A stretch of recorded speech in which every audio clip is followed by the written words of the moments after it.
That may be the greatest catch I've ever seen in my life.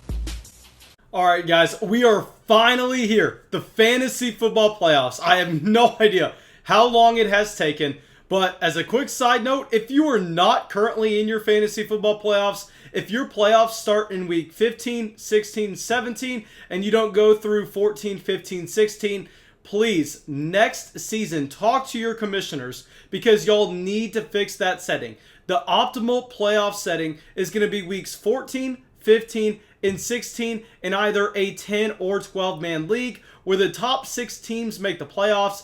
In week 14, we get 2 teams with the bye, and then in week 15 and 16, you have the semifinals and the finals. If you are playing in week 17, that is definitely not ideal, as all of those NFL teams that already have their playoff spot locked up, if they're not playing for a bye, if they're not playing for home field advantage, really, there's no reason for them to go out there and play their starters. So we're going to see year after year after year players like Patrick Mahomes maybe only playing the first quarter of that week 17 game or entirely sitting out of it. So please make sure that you are not playing your fantasy football championship in week 17 because that is a drastic mistake.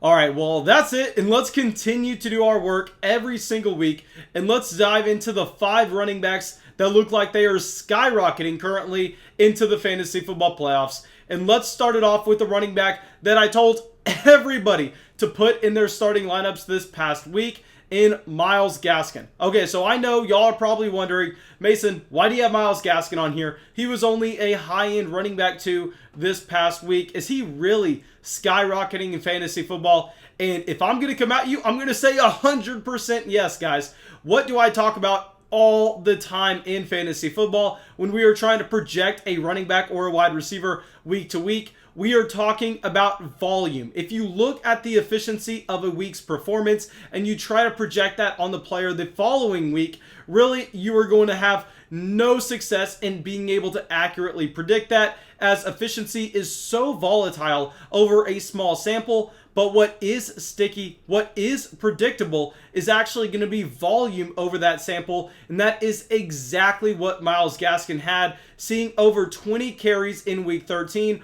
also getting targeted multiple times out of the backfield for the Miami Dolphins. Now I know he did not come away with the touchdown, so he was not able to elevate his performance up into that running back 1 range. But what I talk about all the time is those touchdowns will come as long as you are a running back that is going to get usage at the goal line. And all signs show that Myles Gaskin should be that running back for the Miami Dolphins. I doubt a running back like Patrick Laird ever takes goal line responsibility for the Miami Dolphins. It is going to be Myles Gaskin because before his injury, we actually saw multiple weeks in a row where they made Jordan Howard a healthy scratch just so they could have Myles Gaskin as that feature down running back, get him targets out of the backfield, get him usage at the goal line. So really, we don't have questions about what his workload is going to look like, and we just saw a monstrous performance with that workload, going for almost 150 yards in week 13. So here, Myles Gaskin, I think that we can confidently say that we had him ranked as our running back 24 in our rest of season rankings this past week, but he is going to be jumping up multiple spots, mainly to a mid running back 2 or even a high-end running back 2 for rest of season. All right, so now let's get to our next running back, and oh my gosh, guys, I'm so excited about this. I know everybody in the flock has him on their roster. This is going to be Cam Akers. Okay, guys, what did I talk about with Cam Akers about 3 weeks ago? Okay, I said that this Los Angeles Rams running back backfield had a fantastic schedule in the fantasy football playoffs. And I said we did not want to be prioritizing Darrell Henderson. We wanted to use that schedule. We wanted to sell Darrell Henderson high. And we wanted to go pick up Cam Akers off of our waiver wires just because we figured by the time we got to the fantasy football playoffs, given the talent profile that we knew Cam Akers had coming out of Florida State, that he was going to be the starting running back for the Los Angeles Rams, and he was going to be the running back that was going to get to use this schedule to win fantasy football leagues, and that is exactly what is happening. Very similar to the Myles Gaskin workload this past week, Cam Akers saw a ridiculous 21 carries, also adding a reception, seeing 94 yards and a touchdown to go along with it. So we know multiple things here. One, we know that Cam Akers, while he has not necessarily showed us the ability to get targets at the NFL level, he had that capability at Florida State in college. And we know when you show that in college, generally that is something that you can translate to the NFL level. So I think that's actually something that Cam Akers could add to his game in the upcoming weeks. On top of that, he plays for one of the better offenses in the entire NFL. And on top of that, he has one of the better schedules for the fantasy football playoffs. He's big, he's athletic, he can make defenders miss in the open field, and he can catch the ball out of the backfield. Really nothing else that you're looking for in a running back. Cam Akers really looks like he could be a league-winning guy and definitely going to be ranked in our top 24 running backs rest of season when that video comes out later this week. Okay, so now let's get to our next running back, someone that I continue to be higher on than consensus, David Montgomery. Okay, guys, I'll say real quick, the analysis with David Montgomery stays the same of what it has been over the past 6 weeks for me, where I told y'all we wanted to be prioritizing getting David Montgomery on our rosters. He was on our buy low video multiple weeks in a row because of his great rest of season schedule and because we knew that he was going to get a ridiculous workload in the Chicago Bears offense. Yet, I've said so many times now that I don't think David Montgomery is a talented running back. I genuinely think that David Montgomery is one of the worst starting running backs in the entire NFL. But at this point, it does not matter. I mean, again, going for over 100 total yards, seeing the targets out of the backfield, getting the carries between the tackles, and having touchdowns come along with it. This is something that we have to take notice of.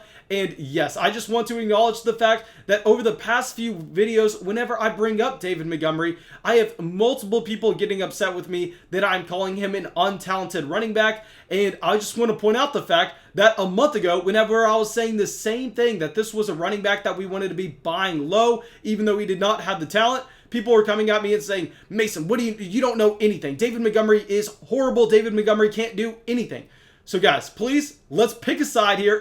I am going to maintain the fact that David Montgomery is not a talented running back, but at the end of the day, it's not going to matter when he is seeing this many touches in the offense, when he is having this great of a schedule, and the Chicago Bears are able to put up points on the board. David Montgomery is going to be productive, very, very similar to the conversation that I am having with y'all over Nick Chubb, where I am saying, yes, Nick Chubb is one of the most talented running backs in the entire NFL. He is a top 5 running back based on talent, yet if we were looking at his fantasy football rankings, I believe that he should be a low-end running back one, not that elite guy like a Dalvin Cook, like a Derrick Henry, and y'all are coming out here and hearing one thing and completely changing whatever I'm saying. Same thing's happening here with David Montgomery, but flip the opposite way. We have to understand that when we are playing fantasy football, we are not building a real-life NFL team. We are trying to score these fake points. This is not Dynasty here, guys. Please, please, please understand there's a difference between matchup and opportunity and NFL talent, and we can like one without liking the other and still like or dislike the player compared to consensus with where everyone is in their biases. Okay. So now let's get to our next running back, someone that I told y'all you need to start this past week. I think he's going to be a must-start running back for us yet again in Week 14. Jonathan Taylor coming out here, another fantastic performance in a great matchup against the Houston Texans, seeing 13 carries, getting targeted out of the backfield, which is what we were worried about Jonathan Taylor coming out of Wisconsin. We knew that he was going to be a great runner between the tackles, but we really did not know if he was going to be able to get those targets out of the backfield. And here with Phillip Rivers, he's been consistently checking the ball down to Jonathan Taylor, even with Nyheim Hines maintaining a large role in this offense. Now with Jonathan Taylor, we know this was one of the best college running back prospects that we have seen in a very long time. If you look at his production at Wisconsin and you also look at his athletic profile coming into the NFL, there are a million reasons to be excited about Jonathan Taylor. This is back-to-back weeks where he has been healthy and he's been getting the workload. We're going to have to take notice, and I think Jonathan Taylor is a running back 2 rest of season, someone that you need in your starting lineup every single week.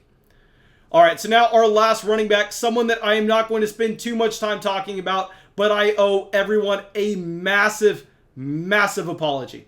James Robinson continuing to be that high-end running back one. Y'all know this past week I ranked him as a top 5 running back rest of season just because I threw in the flag last week, but I want us to all remember how stupid I was in about a month ago telling y'all to sell James Robinson.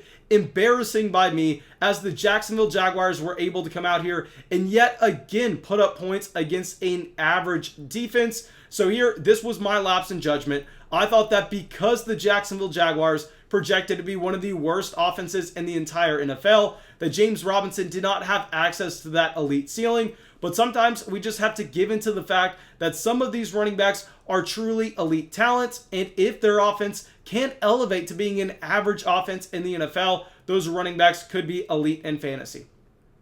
Okay, now thank you guys. I really hope y'all enjoyed this video. I really hope y'all got something from it. As always, if y'all did, go down there, drop that like, leave that comment, subscribe to the channel. It really, really helps us out. And yeah, I'll be live streaming every single night this week. I hope I can see y'all there.